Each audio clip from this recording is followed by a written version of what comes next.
Amante Dios, en esta tarde te damos gracias porque estamos en un momento de gran bendición delante de tu presencia, porque sabemos que estás con nosotros en esta tarde tan emotiva, tan simbólica,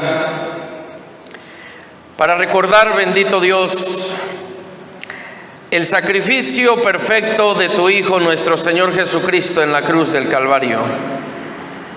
Por eso tu santa palabra no se equivocó ni se equivocará jamás en Juan 3:16, cuando dice la misma: porque de tal manera amó Dios al mundo que ha dado a su Hijo unigénito, para que todo aquel que en Él cree no se pierda, mas tenga vida eterna. Gracias Dios, gracias Dios, gracias Dios por la vida de tu Hijo, hoy depositada hace muchos años antes de esta fecha en la cruz del Calvario. Te agradecemos de todo corazón, porque un día, Padre Santo, veremos cara a cara a aquel que vive y reina para siempre. Te pido en esta tarde tan simbólica, tan hermosa, que hables tú a la iglesia y que sea tu Espíritu Santo ministrando nuestra vida y ministrando nuestro corazón para paz y bendición y salvación de nosotros. Amén. Gloria a Dios. Invito a que abra la palabra de Dios en esta tarde, si es tan amable.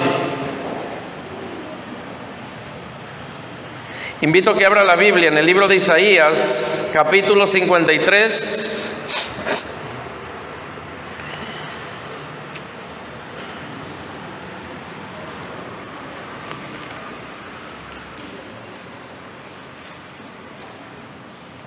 Vamos a ir a la palabra de Dios en Isaías capítulo 53 y vamos a leer la palabra de Dios en el versículo 5, 6 y 7.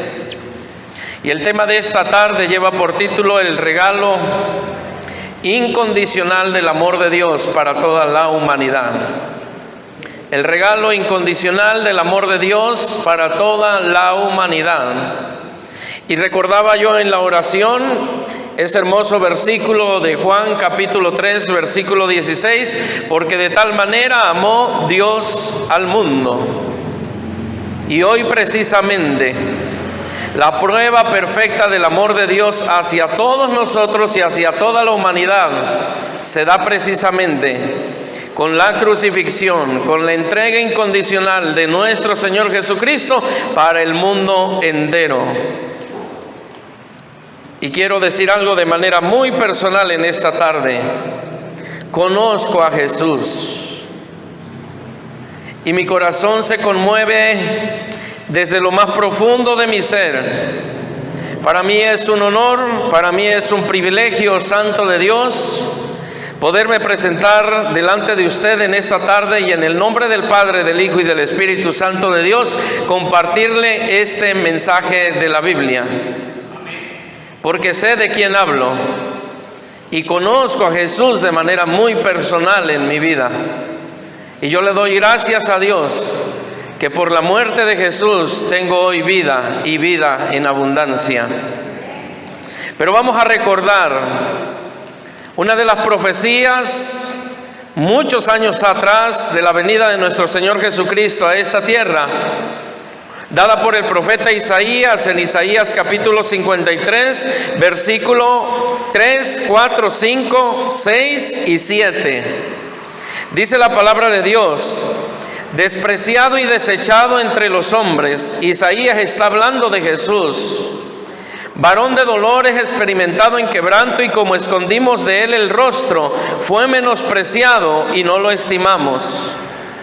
Ciertamente llevó él nuestras enfermedades y sufrió nuestros dolores, y nosotros le tuvimos por azotado, por herido de Dios y abatido.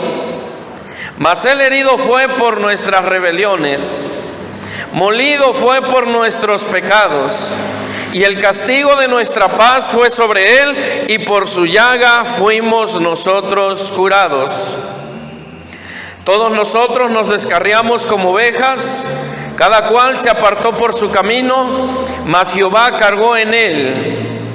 Mas Jehová cargó en él. Mas Jehová cargó en él el pecado de todos nosotros. Es increíble que por mi vida y por la tuya, dice la palabra de Dios que Él sufrió dolores. Dice la palabra de Dios que Él fue azotado. Dice la Biblia que fue herido. Dice la Biblia que fue molido. Y por si fuera poco, cargó sobre su vida y sobre su sacrificio todos nuestros pecados para darnos paz en su nombre. Y dice la palabra de Dios, angustiado él y afligido, no abrió su boca. Como cordero fue llevado al matadero, y como oveja delante de sus trasquiladores, enmudeció y no abrió su boca. Y es precisamente en este momento que voy a hacer lectura. Y los 4 evangelios del Nuevo Testamento, Mateo, Marcos, Lucas y Juan, lo dicen de manera diferente, pero todos resumen en una misma cosa: que hoy, hace muchos años, el Hijo de Dios murió crucificado en la cruz del Calvario. Y se lo voy a demostrar. Vaya conmigo a la palabra de Dios.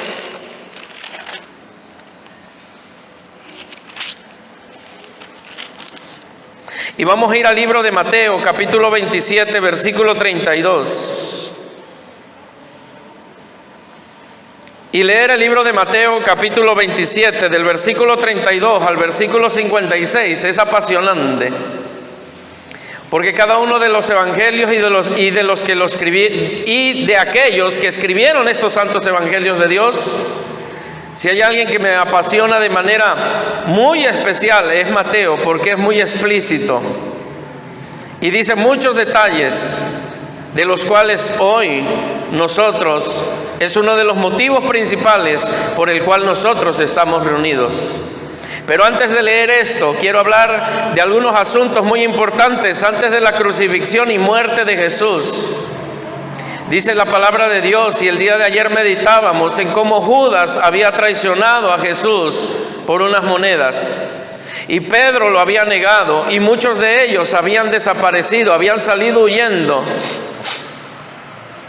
Y dice la palabra de Dios de que después de que nuestro Señor Jesucristo es aprehendido por las autoridades romanas, específicamente por las autoridades religiosas de la época, dice la palabra de Dios que nuestro Señor Jesucristo va ante Pilato. Y dice la Biblia que Pilato, entendiendo la condición y viendo que no había ningún delito oficial y formal sobre la vida de Jesús por el cual enjuiciarlo, dice la palabra de Dios que Pilato, lavándose las manos, aún que su esposa le dice: no tengas nada que ver por este hombre, porque toda la noche no he podido dormir por causa de él. Pilato, al verse acorralado por las autoridades religiosas, por la turba, por los seguidores de Jesús, por los soldados romanos, por las autoridades religiosas de la época, como se acostumbraba en las fiestas de los panes sin levadura, dice la palabra de Dios que era en ese tiempo donde las autoridades de la época debían de soltar a petición del pueblo o a través de la voz populi, ¿verdad?, de toda la ciudad, a un preso.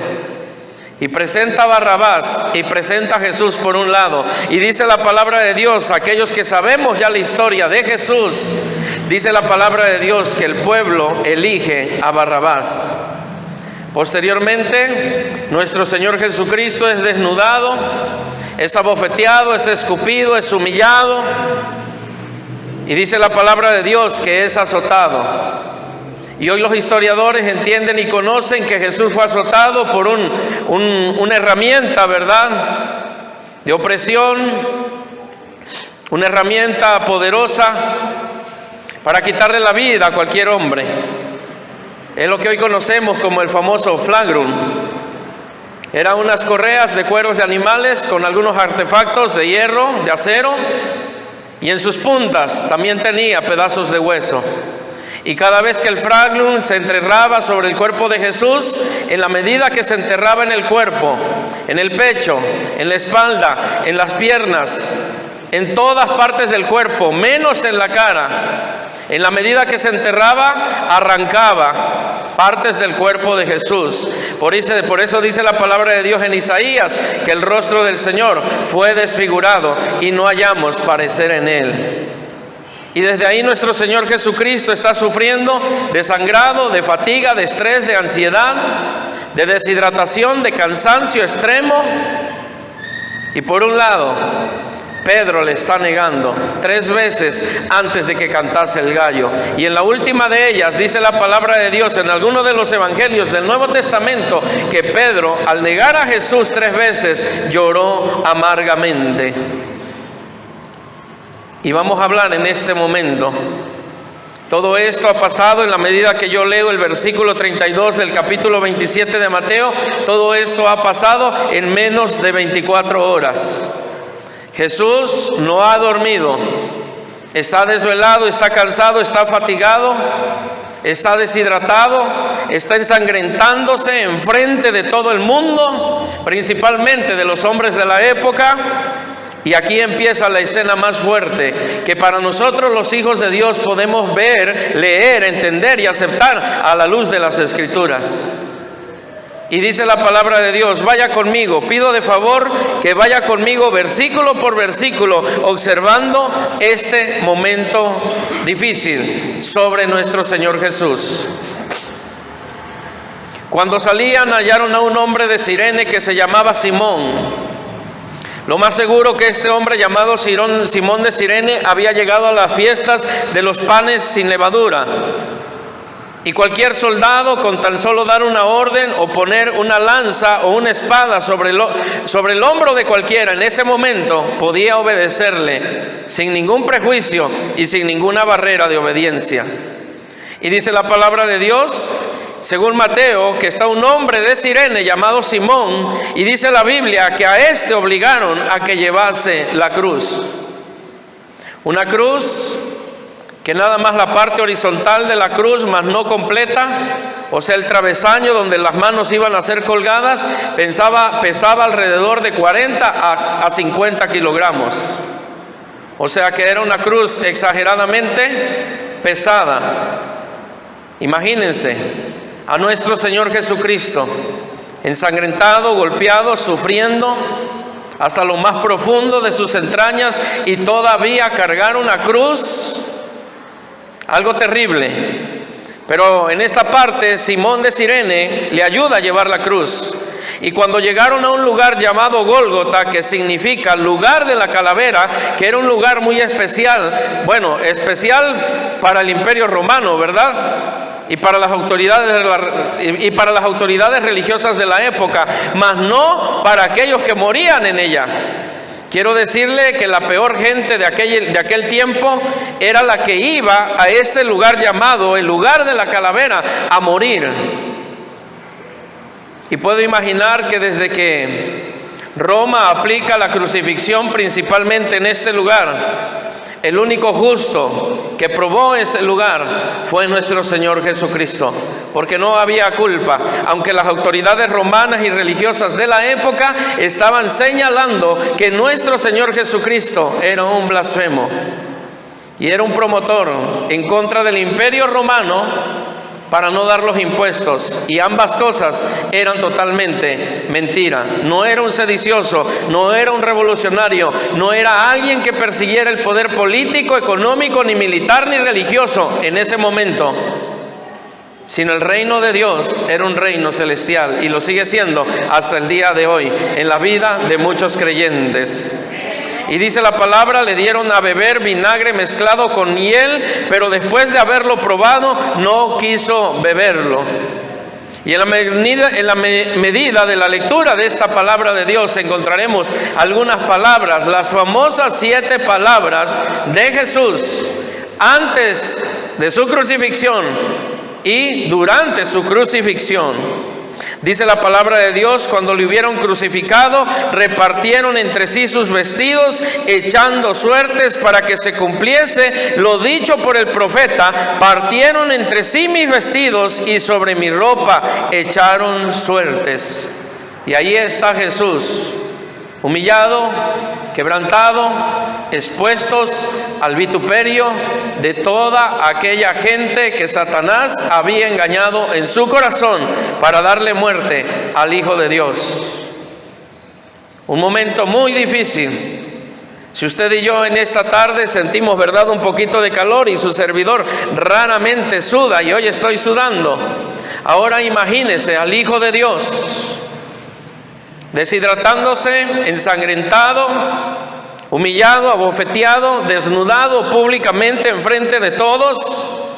¿Cómo se sentiría nuestro Señor? ¿Será que era un momento de alegría? No lo era. Las huestes de maldad estaban disfrutando lo que tanto habían deseado desde Herodes antes del nacimiento de nuestro Señor Jesucristo. Y hoy, para el enemigo y todas las huestes del infierno, era el momento oportuno para derrotar al que vive y reina para siempre. Dice la palabra de Dios: y sentados le guardaban allí, y pusieron sobre su cabeza su causa escrita, lo que dice: este es Jesús, el Rey de los judíos.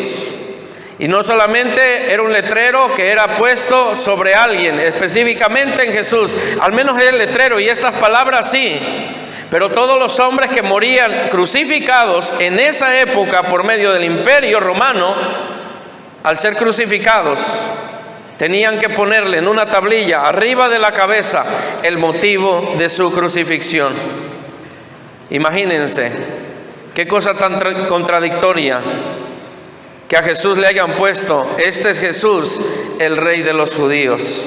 Curiosamente, para ellos era una blasfemia, pero para nosotros, los hijos de Dios, y para los judíos de aquella época y para los judíos de este tiempo, ciertamente Jesús es el Rey de reyes y Señor de señores. Le guste a quien le guste y le parezca a quien no le parezca, Jesús es el Rey. Y por eso celebramos.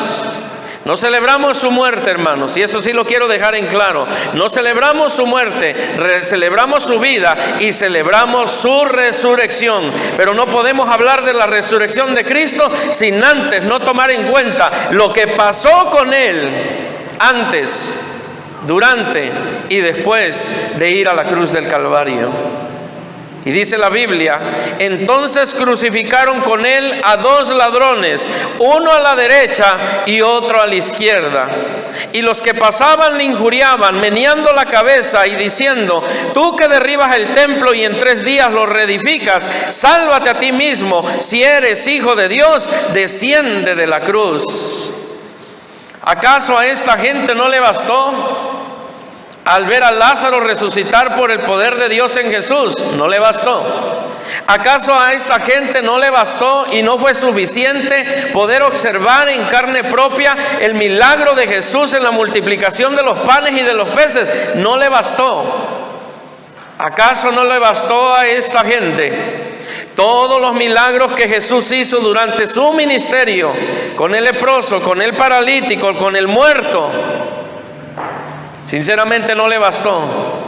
Por eso dice la palabra de Dios: más bienaventurados aquellos que sin ver creyeron. ¿Y sabe de quién está hablando? De nosotros, que a pesar de que no vemos físicamente a Jesús, creemos que Él vive, creemos que Él es real, creemos que está a la diestra del Padre, intercediendo por ti, intercediendo por mí, y un día le veremos cara a cara. ¡Gloria a Dios!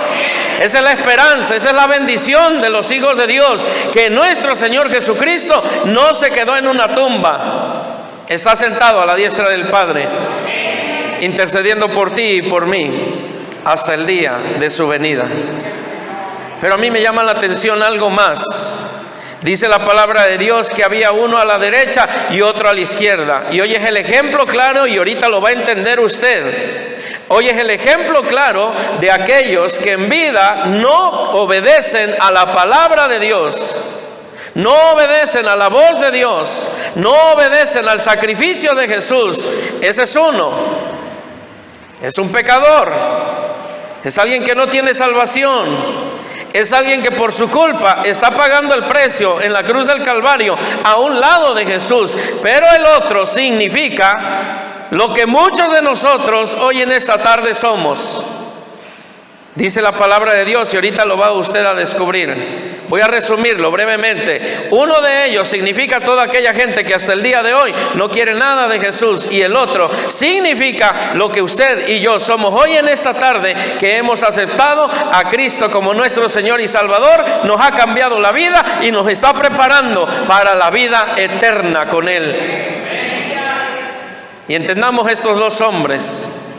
Dice la palabra de Dios, versículo 41, de esta manera también los principales sacerdotes, escarneciéndole con los escribas y los fariseos y los ancianos, decían: a otro salvó, ¿a sí mismo no se puede salvar? Si es el Rey de Israel, descienda ahora de la cruz y creeremos en Él. Contradictorios, ilógicos, absurdos. Querían que Jesús hiciera lo que antes de la cruz Jesús había hecho en su vida por medio de los milagros. Pero qué tan arriesgado, ¿verdad? Que baje y a ver si realmente es hijo de Dios. A ver, lo queremos ver para que creamos. Oh, gran sorpresa que se llevó el diablo al ver que, si no bajó de ahí de la cruz, al menos al tercer día resucitó con poder y victoria por la mano de su Padre. Amén, hermanos.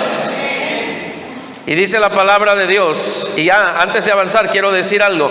Antes de que nuestro Señor Jesucristo fuese humillado, golpeado, ultrajado, desnudado, clavado en una cruz muy pesada, con unos clavos, con un aproximado de una longitud de 10 a 15 centímetros, con una corona de espinas que hoy los estudiadores dicen que no fue una corona, fue como un tipo gorrillo lleno de espinas, de tal manera que se incrustó sobre el cuero cabelludo de su cabeza.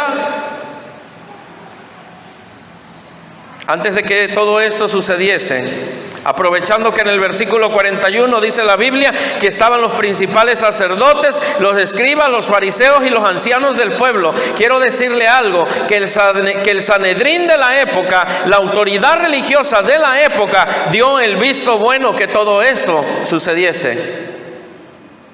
Y para que esto sucediese, 71 personas tuvieron que ponerse de acuerdo para poder permitirle esto a las autoridades religiosas y al gobierno romano, para que Cristo sufriera de esta manera. Y dice la palabra de Dios, versículo 42, vaya conmigo: a otro salvó, a sí mismo no se puede salvar. Si es el Rey de Israel, descienda ahora de la cruz y creeremos en Él. ¿Y sabía qué? Que hay judíos, y hay muchas líneas de judíos, pero hoy por aquel lugar, ¿verdad? Por Jerusalén, por Israel, hay un tipo de judío, ¿verdad? Que todavía no termina de creer en Dios, al grado que no han visto con sus propios ojos espirituales que Jesús ya vino a esta tierra. Por lo tanto, en aquel lugar del mundo lo siguen esperando. Qué triste que han pasado más de 2023 años y todavía no creen en Jesús, el Hijo de Dios, el Hijo del carpintero. Pero ¿sabe cuál es lo hermoso? Yo sí creo hasta el último día de mi vida. Yo sí creo en Cristo Jesús. Y yo sé que usted también cree, por eso está aquí con nosotros en la casa de Dios. Vaya conmigo a la palabra de Dios. Lo mismo le injuriaban también los ladrones que estaban crucificados con él. Y desde la hora sexta hubo tinieblas sobre toda la tierra hasta la hora novena. Cerca de la hora novena Jesús clamó a gran voz diciendo: Elí, Elí, lama sabactani. Esto es: Dios mío, ¿por qué me has desamparado? Aquí hay otra parte, aquí hay otra palabra de las 7 palabras de Jesús antes de partir a la tumba.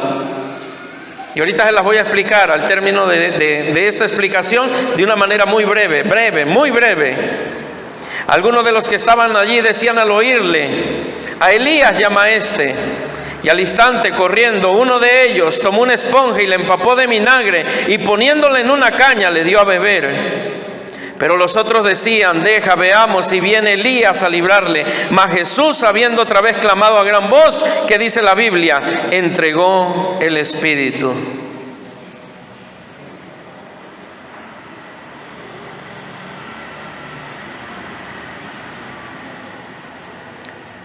mataron al maestro.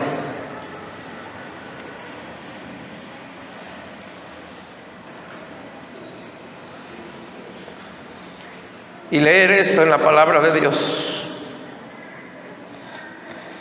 es entender que el amor de Dios sobre ti y sobre mí es muy grande,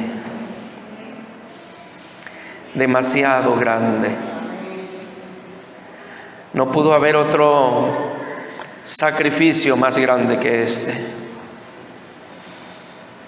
Por eso ayer estábamos meditando en ese versículo de la Biblia que dice: nadie tiene mayor amor que este, que aquel que pone su vida por sus amigos. Y ya no les llamaré siervos, ahora les llamaré mis amigos. Y en este momento de la Escritura,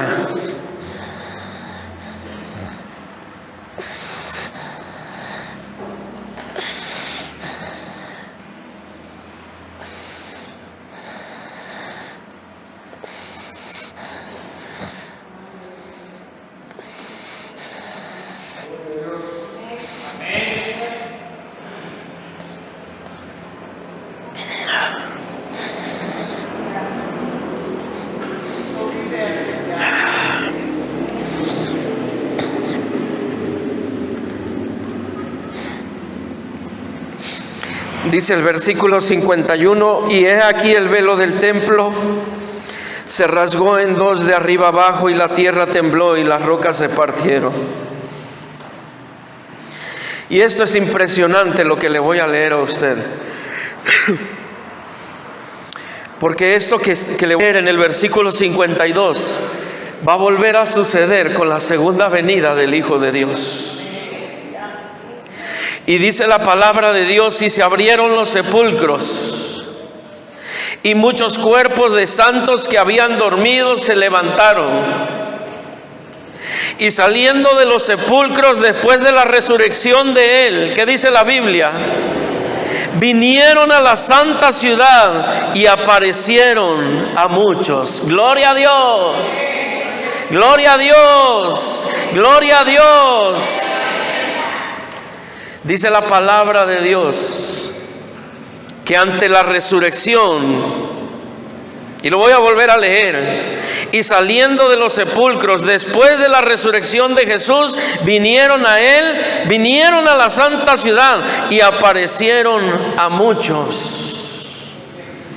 Pareciera ser que Mateo se está adelantando a lo que otros escritores de los otros evangelios no mencionan.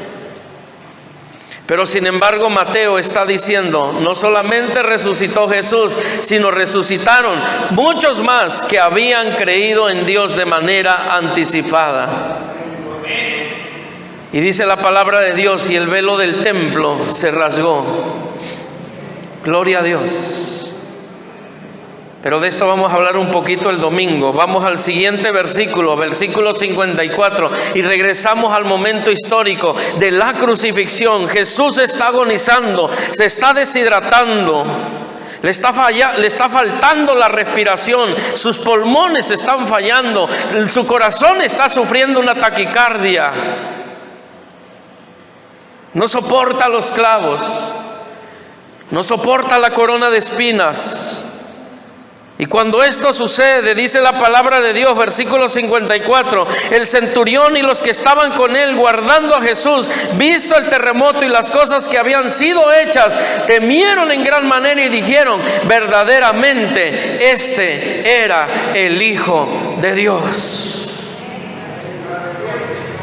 Antes de que Jesús llegara a la cruz, salvó a muchos. Con milagros, con señales, con maravillas, con prodigios, dice la Biblia. Muchos fueron salvos. Pero aún en el momento más crítico de su existencia, después de que es capturado, uno de los que fue salvo, y espero que haya recibido la salvación de su vida y haya creído en Dios, no se la haya jugado al vivo de decir: ya la libré, aunque no me tocaba, ya la libré. Ojalá y se haya convertido al camino del Señor. Y el primero en librarla, aún siendo nuestro Señor Jesús atrapado, ¿quién fue? Fue Barrabás. Y el segundo, aquel que estaba a un lado de Jesús. Dice la palabra de Dios que ese hombre dijo, nosotros, le voy a decir en lenguaje coloquial, nosotros entendemos por qué estamos aquí, pero este hombre es justo, este hombre no tiene que estar aquí. Y dice la palabra de Dios que este hombre le pide a Dios estar con él en su presencia. Y Jesús le dice, hoy estarás conmigo en el paraíso. Gloria a Dios. Ese hombre en los últimos 10 metros de su vida alcanzó salvación en el nombre de Jesús. Amén. Gracias. Gracias a Dios por tanta misericordia. Gracias a Dios por tanto amor. Amén, hermanos. Ahora vamos a hablar un poquitito de lo que significan las 7 palabras para nosotros el día de hoy. Y podemos encontrar esto, las 7 palabras, en el libro de Lucas, en el capítulo 23. No voy a dar las citas tan específicas, pero al menos voy a dar las frases. Y si usted quiere leerlas en su casa, Lucas capítulo 23, usted la encontrará allí. Y dice la primera palabra, Padre, perdónalos porque no saben lo que hacen. Se puede imaginar todo lo que Jesús ha recibido, se puede imaginar todo lo que Jesús ha soportado, se puede imaginar todo lo que Jesús está experimentando, y todavía nuestro amante Señor está diciendo, Padre, perdónales porque no saben lo que hacen. Y después de que Cristo resucita, Jesús vuelve a decir que lo habían hecho no solamente las personas de la época, sino las autoridades religiosas habían hecho eso. ¿Por qué? Por ignorancia. Pero hoy es inevitable y hoy es inexcusable no poder reconocer a Jesús como el Hijo de Dios, Señor y Salvador de nuestra vida. Nadie después de la muerte de Jesucristo y de su resurrección se puede ni se podrá justificar ante el Padre. Ya no, jamás. La primera palabra nos enseña el gran amor de parte de Dios depositado en la vida de Jesús, para que a pesar de que a Él está costando sangre, lágrimas, sudor y agua sobre su vida, Él está diciendo, perdónales. Que Dios perdone nuestros pecados, que Dios perdone nuestras faltas. Amén, hermanos. La segunda expresión, y la voy a volver a encontrar también en Lucas capítulo 23, es la segunda palabra que dice, en verdad te digo, hoy estarás conmigo en el paraíso. A partir de ese momento, todo aquel que vivía bajo la ley entraba a vivir bajo la gracia de Dios por medio de Jesús, porque Cristo se convierte el Cordero inmolado que quita el pecado del mundo. Y después de la muerte y resurrección del Señor Jesucristo, después de que el velo se hubiese partido en dos, todos podían tener acceso ante la presencia de Dios al lugar santísimo. Los únicos que podían tener acceso desde el Nuevo Testamento hasta el tiempo de Jesús al lugar santísimo eran los sacerdotes.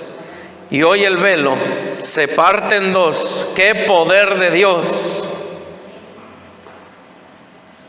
Para demostrarle al mundo entero que no solamente los sacerdotes, que no solamente los pastores, que no solamente los evangelistas, que no solamente aquellos que enseñan la palabra de Dios pueden estar en el lugar santísimo y en la presencia de Dios, sino todo hombre que se humilla ante el Señor y reconoce que Jesús es su Salvador. Amén, hermanos. Por eso Jesús, a ese hombre que está teniendo un encuentro personal con Dios por medio de Jesús, a él le dice, hoy estarás conmigo en el paraíso, y en ese paraíso usted y yo estaremos si somos fieles. Y la tercera palabra dice en Juan capítulo 19, hijo, he aquí a tu madre, y madre, he ahí a tu hijo. A pesar de que Jesús está en la cruz, puedo imaginar, y no soy médico, lamentablemente no soy médico para explicar a ciencia cierta lo que físicamente estaba pasando en el cuerpo del Señor. Yo no sé si estaba mareado, yo no sé si de repente sentía desfallecer o desmayarse, yo no lo sé. Pero aún en medio de esa condición de dolor, nos muestra algo especial de Jesús: la compasión, la misericordia, el amor, el aprecio, el afecto, la empatía que de como hijo tenía hacia quién, hacia su madre María. Ahora, no olvidemos esta escena de María. Se puede imaginar cómo se sentía esta hermosa mujer. Se puede imaginar qué crisis tenía en su corazón. ¿Soportaría alguna madre de las que está en esta tarde ver a su hijo sufrir como Cristo está sufriendo? No lo creo. Pero sin embargo Jesús no deja desamparada a su madre y se la encomienda ¿a quién? Y se le encomienda ¿a quién, hermanos? A su discípulo amado llamado Juan. Y alguien diría, bueno, pero se trató de María y se trató de Juan. No, también se trata de nosotros. Alguien llegó y se acercó a Jesús y le dijo, tu madre y tus hermanos allá están, te están esperando. Y Jesús dijo, mi madre y mis hermanos son aquellos que hacen la voluntad del Padre. O sea, el Señor también nos enseña ahí un sentido de amor, de respeto, de ayuda mutua entre los hijos de Dios. Por eso la palabra de Dios en más de una ocasión dice, amados unos a otros. Amén. Gloria a Dios. La cuarta palabra, Mateo capítulo 27. Dios mío, ¿por qué me has abandonado? Pero esto no es la primera vez que a Jesús le pasa ni le sucede. Aún en el huerto de Getsemaní, nuestro Señor Jesucristo se sintió abandonado por su Padre. Pero en el huerto de Getsemaní Jesús dijo, si quieres pase de mí esta copa, pero no se haga mi voluntad, sino la tuya. Pero en la cruz del Calvario se sintió abandonado, se sintió solo.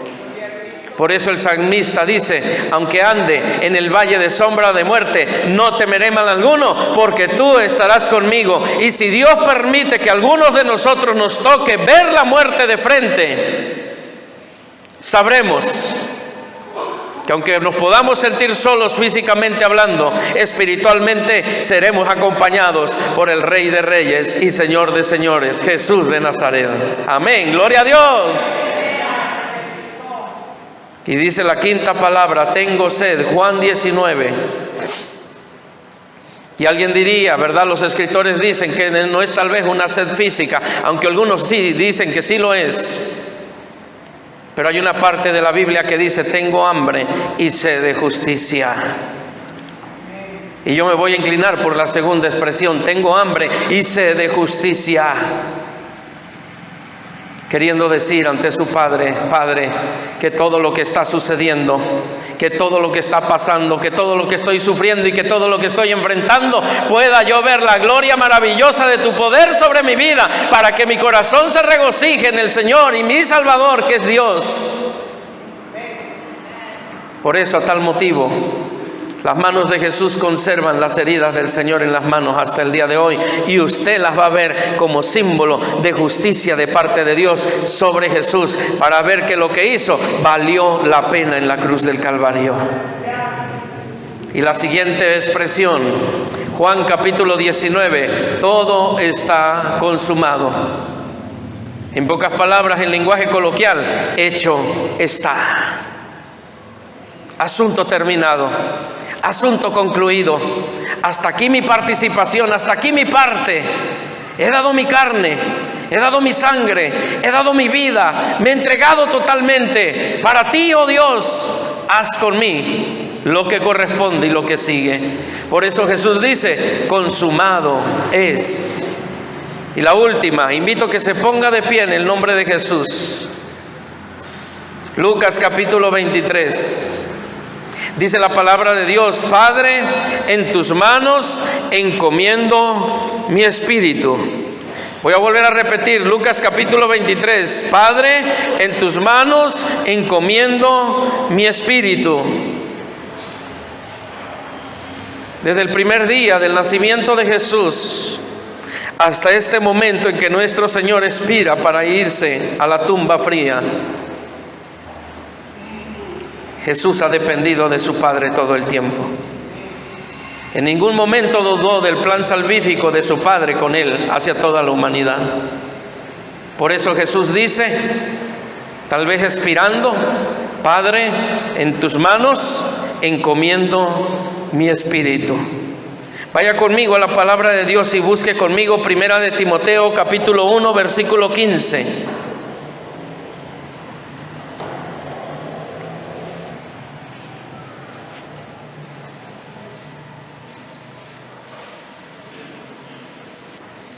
quiero decir algo como aditamento o añadidura al tema.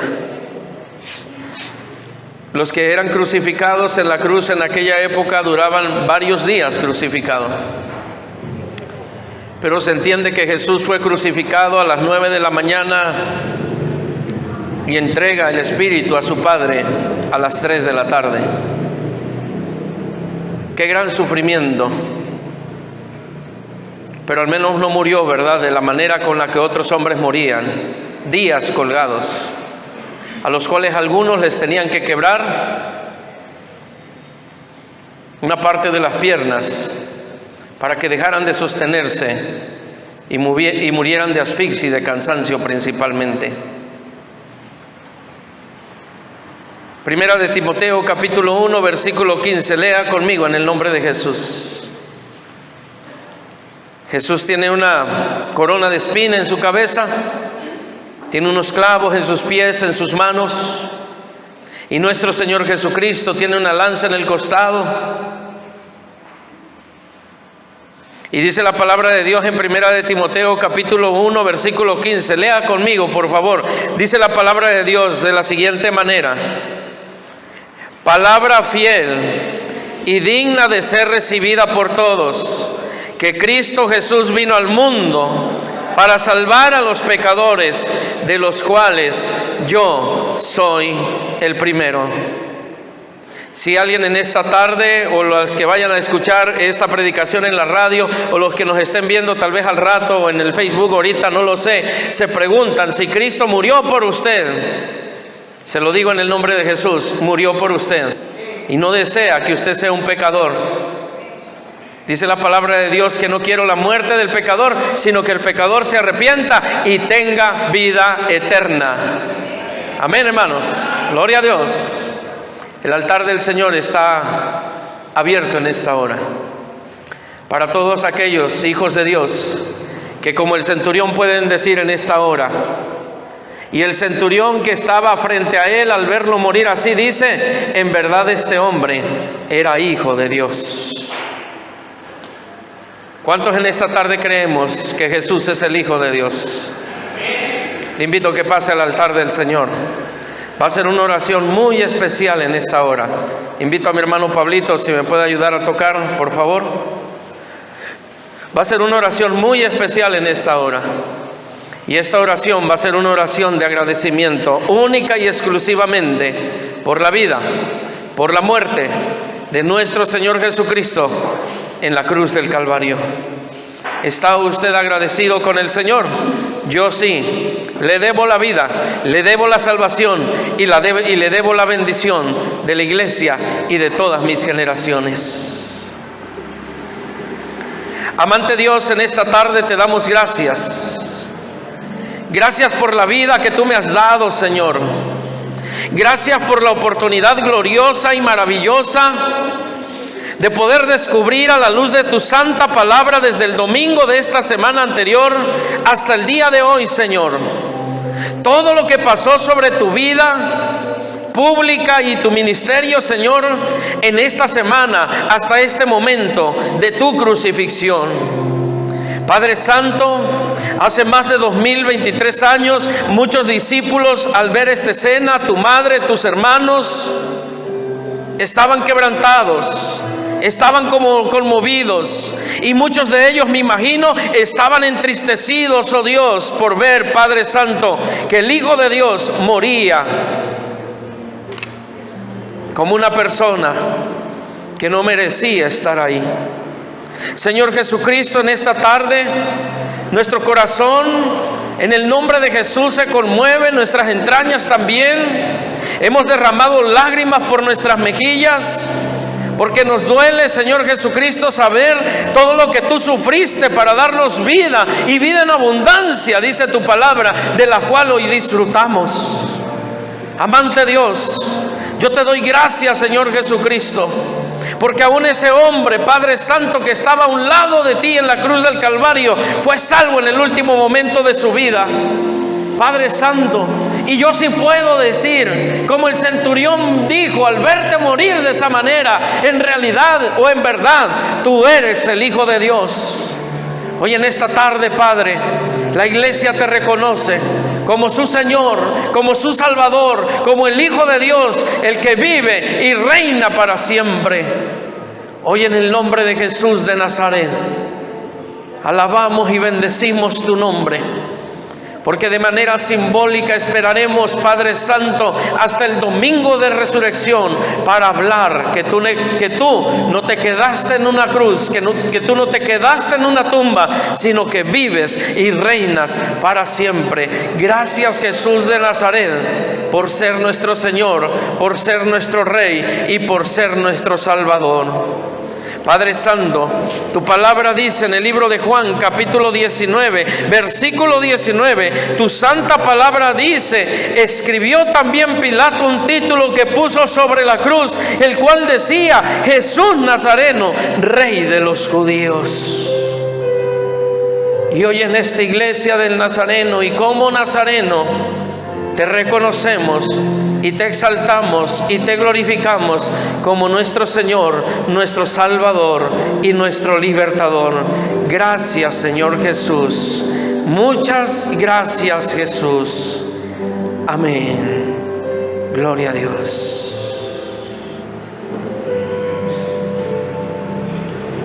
Dios le bendiga en el nombre de Jesús.